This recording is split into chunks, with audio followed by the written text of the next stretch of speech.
La paracha de Vayera qui parle de la suite de l'histoire d'Abraham et de Sarah, et on sait que Akadosh Baruch Hu a trouvé nécessaire de faire participer Abraham au sort qui sera réservé à Sodome et Gomorrhe, Sodome et Amora. Et dans notre paracha, il y a le récit de ce qui est arrivé avec Sodome et Gomorrhe, Sodome et Amora. Il y a une remarque ici importante qui peut nous éclairer sur beaucoup d'autres événements et surtout sur la façon dont Dieu mène l'histoire du monde. Alors finalement, Lot va être sauvé de cet endroit-là, bien qu'il ait choisi pour y habiter. Et il y avait de bonnes raisons à cela. Il avait quand même certaines qualités qui lui avaient été inculquées par Abraham, et grâce à cela, il a pu être sauvé de Sodome, là où il habitait. Et voilà que, donc on lui dit, Imalet Shama, ki lo uchal asod davar ad boacha shama alken kara shema yirtzoa, hâte-toi, lui dit l'ange, cours-y, car je ne puis agir que tu n'y sois arrivé. Voilà pourquoi l'on a appelé cette ville Tzoar, là où s'est sauvé Lot. Hashemesh yatsa al haaretz, et Lot bat Tzoara. Le soleil avait apparu sur la terre lorsque Lot arriva à Tzoar. Et dès que la sauvegarde de Lot a été assurée, alors est arrivé le décret, l'accomplissement du décret sur Sodome. Alors là, c'est le passage qui va nous intéresser en particulier. Adonai imtir al Sodom al Amora gofrit vaesh. Me'et Adonai min hashamayim. L'Éternel fit pleuvoir sur Sodome et sur Gomorrhe du soufre et du feu, l'Éternel lui-même du haut des cieux. Alors, dans ce verset-là, qui en fait est en train de nous décrire l'application de la punition de Sodome et Gomorrhe qui vont être détruits par une pluie de feu et de soufre, il y a plusieurs remarques à faire. La première remarque, c'est qu'a priori il y a une répétition dans ce verset, le verset 24. Vadonai imtir al Sodom ve al Amora gofrit vaesh, me'et Adonai min hashamayim. C'est ce qu'on a dit au début du verset. Au début du verset, on a déjà indiqué que c'était Dieu qui a fait pleuvoir cette pluie de soufre et de feu. Il y a deux répétitions en fait. Pardon ? Il y a deux répétitions. Le nom d'Hachem, et puis si c'est des imtir, s'il a fait pleuvoir, c'est des cieux. Exactement. Donc en fait, le premier problème, c'est qu'il y a une première répétition au nom de l'auteur. L'auteur. Par deux fois, il est signalé que c'est fait par Akadosh Baruch Hu. Et la deuxième répétition, c'est que, effectivement, si c'est matar, imtir, ça vient du mot matar. Okay. Vous savez que depuis quelques jours, on a commencé à demander la pluie. Veten tal ou matar livracha. Matar, c'est la pluie. Donc, comme Yehuda vient de le dire, s'il est marqué Vachem imtir, c'est bien donc tombé des cieux. Donc, il y a à ce niveau-là une répétition. Il y a une troisième remarque à faire, et elle est aussi très importante. C'est que le nom de Dieu qui est invoqué ici est le nom de la miséricorde. Vachem imtir. Quand on veut signaler le nom de la justice, on se sert du mot Elohim. Or, il se trouve qu'ici, par deux fois, non seulement une fois, mais deux fois, le mot de Dieu, le nom de Dieu qui est invoqué ici, est le nom de la miséricorde. Alors, c'est tout à fait paradoxal, parce qu'on se sert du nom de la miséricorde pour décrire la punition la plus sévère, une pluie de feu qui jusqu'à présent a laissé toute cette région désertique, jusqu'à aujourd'hui. Imaginez-vous des milliers et des milliers d'années, on parle à peu près de 4000 ans, d'accord ? On est à l'époque d'Abraham. Je vais signaler dans la feuille de Shabbat, donner une chronologie d'Abraham dans le Dvar Torah que j'ai publié pour Shabbat. On est donc depuis des milliers d'années, on est en train encore d'être les témoins de ce que Dieu a fait dans la région de Sodome et Gomorrhe. Il suffit d'aller à la mer Morte pour le constater. Imaginez-vous combien de temps il a fallu pour effacer le souvenir de ce qui s'est passé là-bas. Et si Akadosh Baruch Hu s'est acharné pour rendre cette région désertique de la façon la plus terrible, la plus totale, y compris une mer qui ne permet pas aux poissons de vivre, on comprend que ça devait être au-delà de tout ce qu'on peut imaginer au niveau de leur perversion. Et voilà que tout d'un coup, Akadosh Baruch Hu se sert de sa mida de Yudke Vavke, Shem Havaya, qui est la miséricorde, pour exercer sa puissance de justice. Il y a quelque chose ici qui est à expliquer, qui est à élucider. Surtout que la Torah veut bien qu'on y fasse attention. C'est pour ça qu'elle le répète 2 fois. Vadonai imtir asdom ve'alamora gofrit vaesh, me'et Adonai min hashamayim. Ce qui vient en général des cieux, c'est la pluie, et la pluie est bienfaisante. Et en plus de ça, sache que c'est bienvenu de Akadosh Baruch Hu, Yudke Vavke, qui est la mesure, qui est la mida, qui est l'attribut de Dieu dans sa plus grande miséricorde. Le Shem, Yudke Vavke, c'est ce qu'on appelle, nous, le Shem Havaya. Le Shem Havaya, c'est-à-dire celui qui a la puissance de créer. Alors vous vous rendez compte un peu de ce qui est dit ici? C'est pour le bien de l'humanité. Vous vous rendez compte un peu de ce qui nous est dit dans ce verset? Que Dieu s'est servi de sa puissance de création pour détruire.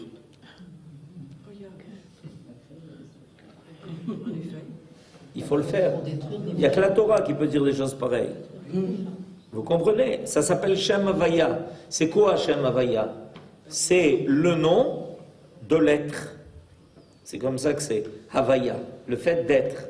C'est-à-dire c'est par ce nom-là que Dieu crée, qu'il est capable de faire apparaître de nouvelles choses. Alors Dieu se sert de son nom, de l'être, pour ne pas être, pour supprimer Sodome et Gomorrhe.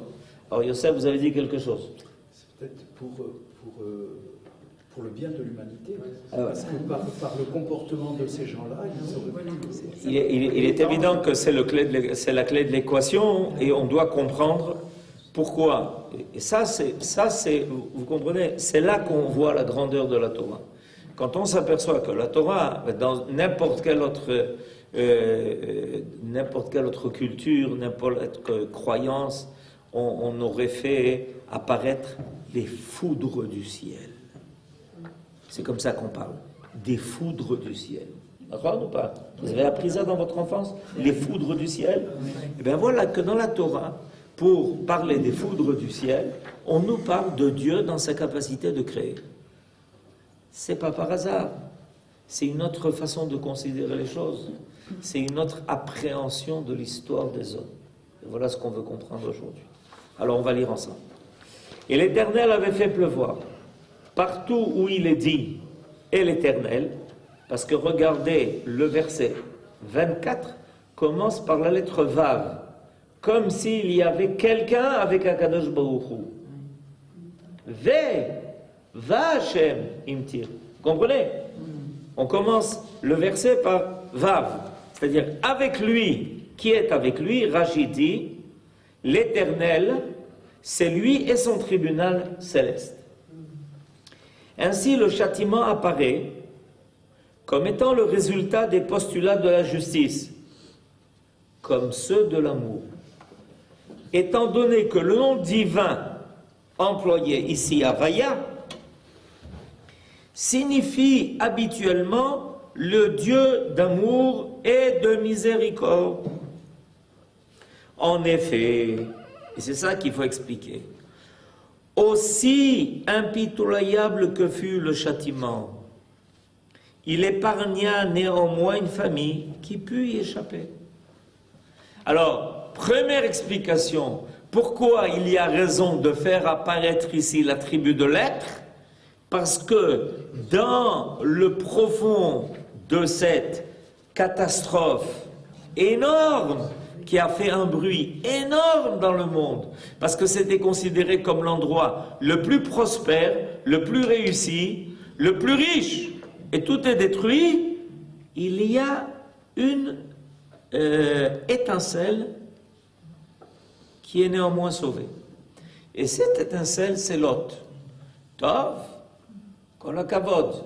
Non, c'est pas seulement Lot. C'est Lot et tout ce qui va en découler. Et donc c'est beaucoup. C'est énorme. C'est ce qui finira par même faire apparaître le Mashiach. Alors c'est pas une petite chose. Parce que de là va sortir Moab, et de Moab va sortir Ruth à Moabia, et de là va sortir David, et de là va sortir le Mashiach. Donc, dans cette catastrophe mondiale, il y a une étincelle d'être profond, énorme, qui est en train d'être récupérée de cette fournaise ardente. Il y a quelque chose qui est récupéré, et de là va commencer à apparaître quelque chose de tout à fait nouveau. Alors on comprend maintenant pourquoi on a le Shem Havaya, parce que ce n'est pas une destruction totale. Et de là on apprend qu'il n'y a pas de destruction totale, parce que Dieu est avant tout le Dieu de l'être. Dieu est avant tout le Dieu de celui qui maintient le monde et dirige l'histoire pour que quelque chose de vrai y apparaisse. Pour que de tout ce qui puisse disparaître, apparaisse quelque chose qui soit nouveau et qui soit dans le bien de la création. En outre, déclare Nachmanide, l'extrême sévérité de la sanction servit l'intérêt supérieur du pays d'Israël. Pourquoi? D'autres populations, autre part dans le monde, commirent en effet les mêmes crimes et abominations. On peut supposer que si il y avait de telles choses à Sodome et Gomorrhe, on peut supposer que ce genre de choses était quelque chose qui était admis, que c'était quelque chose qui était commis.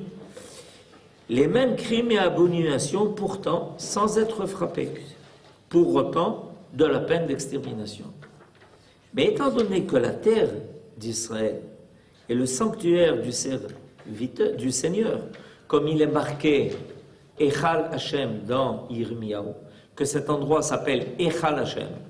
Alors, étant donné que la terre d'Israël est le sanctuaire du Seigneur, où l'état de sainteté doit atteindre un niveau plus élevé que celui des autres pays, l'Éternel voulait préserver les béné Israël de la déchéance morale, et il leur présenta au sein même du pays, en tant que témoignage permanent, qui va durer des milliers d'années, que ces villes détruites à tout jamais, à cause de leur corruption et de leur perversion, serviront toujours de signe d'alarme. C'est-à-dire qu'Akadosh Baruch Hu a ignoré, entre guillemets, ce qui se passait autre part. Il était intéressé par sévir contre ce qui se passait dans son palais. De la même façon qu'un roi est beaucoup plus rigoureux, sévère, avec ce qui se passe dans les murs de son palais, que ce qui se passe à l'extérieur. Parce que là, c'est la résidence du roi. Tout doit y être royal. Tout doit se passer de façon extraordinaire. Et il y a des gens qui font le constat de ça. Qu'en dehors d'Israël, ça allait à peu près. Et que dès qu'ils débarquent en Israël, ils sentent que les choses se passent autrement. Qu'il y a une autre attente, qu'il y a une autre façon de conduire les affaires du monde et de l'homme. Et ils le sentent même au niveau personnel. Pourquoi? Parce qu'évidemment, on a décidé de se mettre ici sous les projecteurs. Là-bas, on était dans l'obscurité. Alors même un peu de lumière suffisait. Mais quand on est sous les projecteurs, alors chaque détail de celui qui est sur la scène est remarqué. À tous les niveaux, les choses sont bien amplifiées. Et c'est pour ça que, en réalité, Akadosh Baruch Hu est en train ici de faire aussi preuve de rachamim en faisant comprendre les bénis Israël. Sachez une chose, vous rentrez maintenant dans le pays d'Israël et vous allez aller à la mer Morte et vous allez voir qu'est-ce qui est arrivé quand on a trop exagéré, que ça vous serve de rappel. C'est la Torah elle-même qui donne cette indication relative à l'effet psychologique provoqué par le spectacle ineffaçable à jamais de la désolation que l'on peut rencontrer là-bas. En effet, à la fin de la Torah, dans les Parashat Nitzavim, il est parlé de cela. La Torah rappelle cela et dit, regardez, les gens passeront et diront, mais qu'est-ce qui s'est passé ici? Mais pourquoi c'est tellement désolé? Pourquoi c'est un désert? Pourquoi on n'arrive pas à revivre, à faire vivre? Quoique maintenant on y arrive, petit à petit. On y arrive petit à petit, et c'est pas peut-être pour rien, probablement qu'on est arrivé au temps où on est au bout du rouleau. De ce qui devait être effacé a été effacé, de ce qui devait être oublié a été oublié, et qu'on peut maintenant, une fois que la pendule a été remise à l'heure, à nouveau repenser qu'il y a une possibilité de faire revivre cet endroit-là. Il est marqué dans les prophéties que viendra un temps où il y a une source qui sortira de Har HaBayit, et que cette source coulera à partir de Har HaBayit et arrivera jusque dans la mer Morte et la fera revivre. Et tout l'endroit, et tout ce parcours de cette source qui sortira de Har HaBayit, c'est un parcours qui sera comme le Gan Eden. Il y aura des arbres, il y aura de la verdure, il y aura tout ce qu'on peut attendre et qu'on peut imaginer de beau et de bien, et qui sera tout sur le parcours de ce fleuve-là, qui partira de Yerushalayim et qui ira faire revivre cet endroit qui est mort. On peut le prendre au sens propre et on peut le prendre au sens figuré. Ça veut dire quoi au sens figuré? Ça veut dire que de Yerushalayim doit apparaître une dimension morale et spirituelle qui est exemplaire, qui est capable de faire revivre une humanité qui s'était éloignée de son Dieu, à tel point qu'elle pouvait penser qu'elle en était indépendante. La grave faute de toutes les gens qui habitaient cette région-là de Sodome et Gomorrhe, c'est de penser que les biens dont ils bénéficiaient, la richesse dont ils profitaient, étaient indépendants de la volonté divine. Alors Akadosh Baruch Hu, évidemment, les a punis mida keneged mida. Et surtout, ce qui était grave, c'est qu'on sait très bien qu'ils étaient attelés à ne permettre à personne de profiter de tout cela.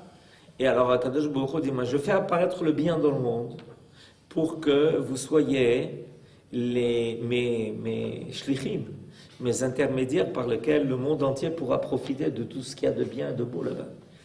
Et je vois maintenant ceux qui sont arrivés à la mer Morte il n'y a pas longtemps de ça, et même pendant toute l'année, le monde entier se déverse là-bas. Aujourd'hui, le monde entier se déverse là-bas pour profiter de choses qu'on ne peut rencontrer nulle part au monde.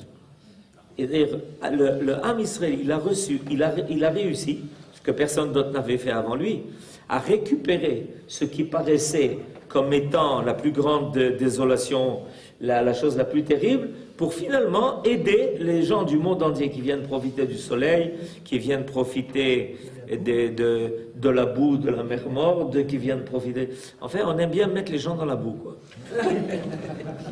D'ailleurs, il y a des endroits très près de la mer Morte avec des sources d'eau douce et avec de la verdure. Et En-Gedi est devenu un paradis, et on a maintenant au kibbutz En-Gedi des arbres tout le monde entier. Du monde entier. C'est phénoménal d'ailleurs, parce que quand on se balade là-bas et qu'on voit des arbres qui viennent d'Afrique du Sud, d'Amérique du Sud, etc., qu'on n'aurait aucune possibilité de voir autre part, on est étonné, on est surpris.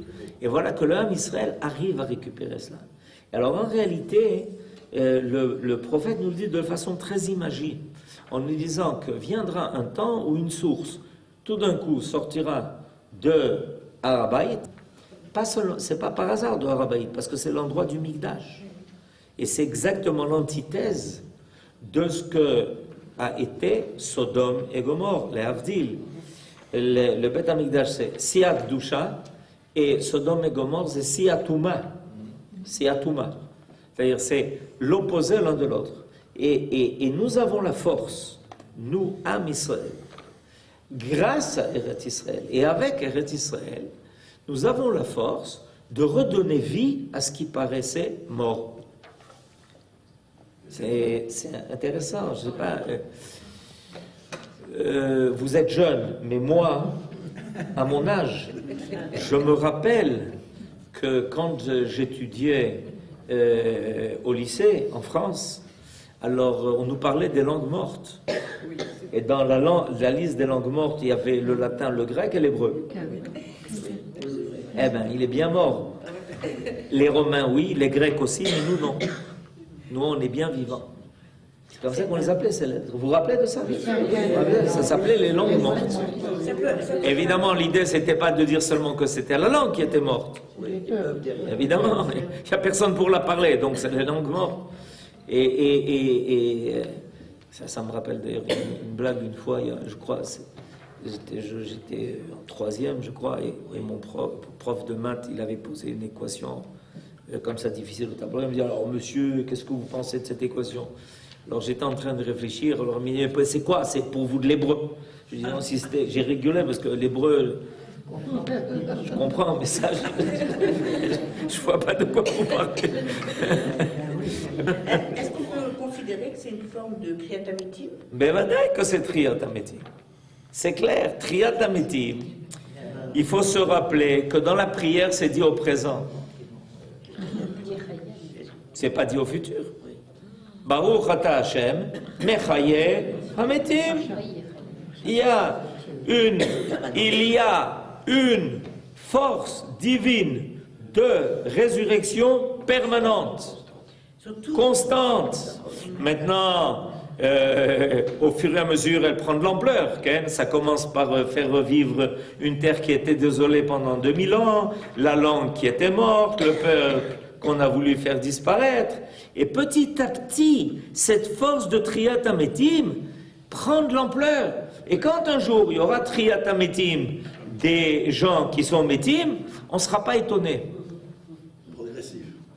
Médiocre, on ne sera pas étonné. Pourquoi on ne sera pas étonné? Parce que, bon, on a vu déjà beaucoup de Triyat Ametim. Étant donné qu'on s'est déjà habitué à avoir Triyat Ametim dans beaucoup de domaines et dans beaucoup de cas, on dit, ah voilà, Triyat Ametim, ben, ça continue. Ça ne fait que continuer. Triyat Ametim, c'est au présent, c'est pas au futur. Baruch Ata Hashem, Mechaye Hametim, au présent. Qu'est-ce que vous dites, David? Je dis que c'était un processus. C'est un processus. Non, mais même un processus, on est toujours surpris et agréablement surpris de voir la résolution. Que les choses qui vous avez raison. C'est sûr, on est content. Alors quand ça sera les hommes, Hein? quand ça sera le moment des hommes. Ah, vous dites qu'on sera surpris. Oui. Moi j'ai une question. Eh bien, on verra. Qui vivra, verra. J'ai une question. Mais comme tout le monde vivra, donc on verra. Qui vivra, verra. Mais comme tout le monde vivra, donc on verra. Oui, c'est ça. Est-ce que le principe de Sodome et Gomorrhe, qui n'a lieu qu'en Eretz Israël, sinon on aurait détruit l'Allemagne, est-ce qu'il est valable, puisque vous dites que c'est permanent et constant, est-ce que quand il y a une souffrance de moralité dans la terre d'Israël, est-ce que c'est un principe unique comme celui du Maboul, ou est-ce qu'il peut se perdurer, ce principe de Kadosh Baruch Hu, de détruire les zones de corruption et de violence en Eretz Israël? Oui, il est unique concernant Sodome et Gomorrhe, il n'aura plus lieu après, comme pour le Maboul. C'est ma question. Non, il l'a dit pour nous. Mais ça a été répété après. On est sorti de notre pays, destruction du premier temple, désolation totale. On est revenu, on est à nouveau reparti en exil. Personne pendant 2000 ans n'a rien réussi à faire ici. Personne. Il faut bien être conscient de cela. Les peuples les plus développés, les plus forts, les plus aisés, ils n'ont rien réussi à faire. Il a fallu que le Ham Israël débarque à 70 ans en créant son État et en disant « Attendez, on va tout arranger. On va tout mettre en place. » Alors, on a des idées extraordinaires, lesquelles on prend un tuyau de plastique et on fait des trous. Il faut être prix Nobel pour ça. Prendre un tuyau de plastique et faire des trous. Ça s'appelle taftafot. Et dans le monde... Non, Mamterot, ça c'est déjà les tourniquets. Non, non. La découverte la plus extraordinaire en agriculture a été taftafot. On vous avait déjà expliqué ça encore. Mais c'est des milliards et des milliards. Qu'est-ce qu'on a fait? On a pris un tuyau de plastique comme ça, et on a pris un petit truc, on a fait des trous. Il fallait y penser. Eh oui, il fallait y penser. Et ça vient de chez moi, ça va penser. Et grâce à cela, tout d'un coup, ça pousse, ça marche, ça réussit. On n'a pas d'eau et on arrive à produire dans le monde entier tout ce qu'on veut. Mazé, triaton dessus. Akadosh Baruch Hu te donne une idée. Dis, mais ils sont fous. Ils ont pris un tuyau de plastique, ils ont fait des trous. Et ça, on vend ce patin pour des milliards et des milliards de faire des trous dans un tuyau de plastique. Non, mais enfin, c'est Eloki. Donc, il y a eu cette situation. Maintenant, on est après. On est arrivé. Ça, on a tiré la leçon, on a pris. Maintenant, c'est vrai que de temps en temps, il y a des dérapements, mais on reprend le gvish. C'est comme quelqu'un qui roule très vite. Alors, de temps en temps, il dérape. Mais si c'est un bon conducteur, il se remet sur la route. D'accord ? Il faut apprendre à conduire. D'accord ? Des fois, on va très vite, on dérape un peu, mais on sait comment revenir sur le gvish. Alors, de temps en temps, on va tellement vite ici qu'on dérape. Et de temps en temps, boum, on se remet sur le gvish. Mais c'est barour, c'est zemachoumadim. C'est extraordinaire, c'est phénoménal. C'est zélo youman. C'est barour que ça nous est arrivé, ça nous est arrivé pas. C'est exactement ce qui est marqué d'ailleurs dans la Torah. Que viendra un temps, il est marqué, où le pays sera détruit. Et les gens diront, mais qu'est-ce qui leur est arrivé? On dirait Sodome et Gomorrhe. Lisez les récits de ceux qui sont venus visiter le pays il y a 100, 200, 150 ans, 200, 300, mais il vous parle d'une désolation. Il dit on n'a jamais vu, et on s'est baladé dans le monde, on n'a pas vu une désolation comme celle qui règne ici. Les auteurs français en ont parlé, mais bien sûr, bien sûr. Alors c'est pour ça qu'on a des lettres. Désolé. Pour entendre monsieur Lamartine nous raconter ce qu'il a vu ici. Et pour voir ce qu'un tel a raconté, et l'abbé un tel, etc., etc. Mais enfin, vous comprenez, toutes ces histoires, c'est extraordinaire. Mais c'est pas pour rien, c'est pour dire que ça s'est révélé. Et que le Ham Israël a dû tirer des leçons. Et c'est pour ça que finalement, le Ham Israël, pendant des milliers d'années, il s'est occupé de quoi? De Torah. Il s'est occupé de Tikkun. Il s'est occupé de Avodat Hashem, de Messirut Nefesh Atzuma, parce qu'il savait qu'il devait préparer tout ça en vue de son retour. La Torah de 2000 ans de Ham Israël en exil, c'était des préparatifs au retour. Vous avez la feuille ici, Yosef? Vous l'avez ici? Je savais que vous alliez m'en demander. Vous savez que vous avez pris deux. La mamashkola kavod. Ils savaient que j'en avais besoin. D'après nos sages, avec Abraham, notre ancêtre, ont débuté 2000 ans de Torah. Quelle est leur intention? Qu'est-ce qu'ils veulent dire? Avec Abraham, 2000 ans de Torah, c'est Arsina et c'est après. Effectivement, il est enseigné dans le traité de Avodah Zarah que l'histoire du monde, évaluée à 6000 ans, se partage en 3 époques essentielles. 2000 ans de Tohu, 2000 ans de Torah et 2000 ans de Mashiach. Alors Yosef est rentré en me disant, mais 2000 ans de Mashiach, c'est en l'année 4000, on est en l'année 5778. Donc si je ne me trompe pas, ça fait déjà 1778 ans qu'on est dans l'époque du Mashiach. Réponse, oui. Ça fait 1778 ans, on peut enlever 70 parce que le Mashiach il est arrivé. Vous ne saviez pas, mais je vous le dis. Donc, ça fait déjà 1708 ans que le Mashiach, présent, d'accord, il dit, mais... Et alors, qu'est-ce qu'on a fait pendant ces 1700 ans? Qu'est-ce qu'on a fait? Qu'est-ce qu'on a fait? Si il est marqué dans le traité d'Avodah Zarah, vous savez, je vais vous dire quelque chose d'important, il faut prendre au sérieux ce que les sages disent. Ça n'a pas l'air, mais c'est sérieux. C'est-à-dire, s'ils vous disent que les 2000 dernières années sont 2000 années de Mashiach, alors il faut prendre ça au sérieux. Il n'y a pas besoin de dire, alors quand est-ce qu'il arrive le Mashiach? Ben, il est arrivé il y a 1778 ans. Comment il est arrivé? Il a mis en marche les roues, les choses. Et ça veut dire quoi? Ça veut dire qu'on se prépare sérieusement. Le Ham Israël savait qu'il avait à mettre en place ça. Il avait à mettre en place une Torah qui permettrait de faire revivre tout ce qui a été détruit. Tout ce qui serait immoral dans le monde. Tout ce qui avait été insupportable. C'est la Torah à laquelle on s'est adonné. On n'avait rien d'autre à faire d'ailleurs. Pendant tout le temps où on était en exil, qu'est-ce qu'on a fait? On s'est occupé de Torah. Vous savez, à part ça, qu'est-ce qu'on a fait? On a fait quelque chose à part ça? On n'avait rien d'autre à faire. On nous permettait de rien d'autre à faire. Sauf prêter de l'argent avec intérêt. D'accord? Parce qu'on n'a pas le choix. On ne nous permettait pas de faire autre chose. Ils nous ont obligés à faire ça. Toujours est-il que, qu'est-ce qu'on fait? On se prépare à ça. On a mis en place une Torah qui, quand on arrive en Eretz Israël, elle nous dit, voilà, zéro, comme ça vous allez faire Triat Amiti. C'est comme ça que ça va se passer. Commencez au travail. Kadima, allez, mettez-vous au travail. Vous prenez des tuyaux de plastique, vous leur faites des trous. Zéro. On avait besoin de 1700 années de Torah pour ça, imaginez-vous. Prendre des tuyaux de plastique et leur faire des trous. Mais c'est Géonie, c'est parce qu'on y croit. C'est parce que quand on est arrivé ici, je rigole pas, on était sûr qu'il fallait le faire. Et on était persuadé que ça marcherait. Parce que si vous aviez dit ça à quelqu'un, quelque part dans le monde, en Asie ou en Afrique, il vous aurait regardé en disant...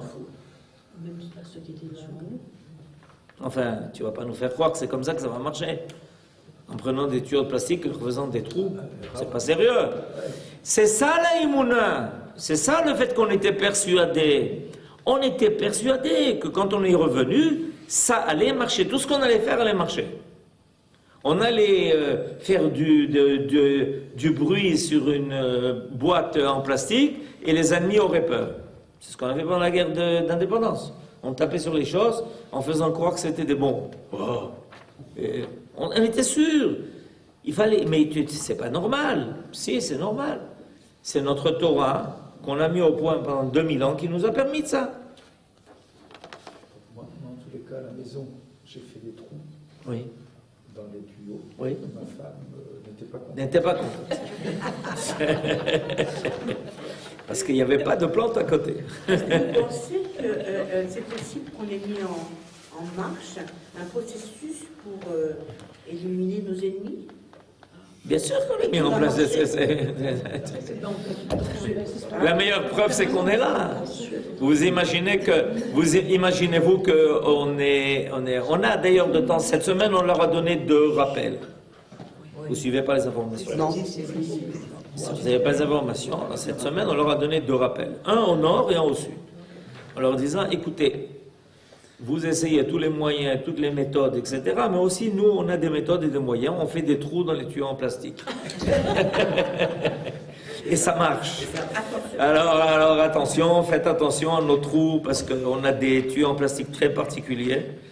Et puis, quand ce qui est là-bas sort de ces trous-là, ça risque de faire mal. Il vaut mieux que vous restiez calme. Ça marche. On ne sait pas quoi. Vous imaginez que ceux qui sont autour de nous, ils sont en train de manger du hummus? C'est clair, on a mis en place le processus de Triyat Hametim.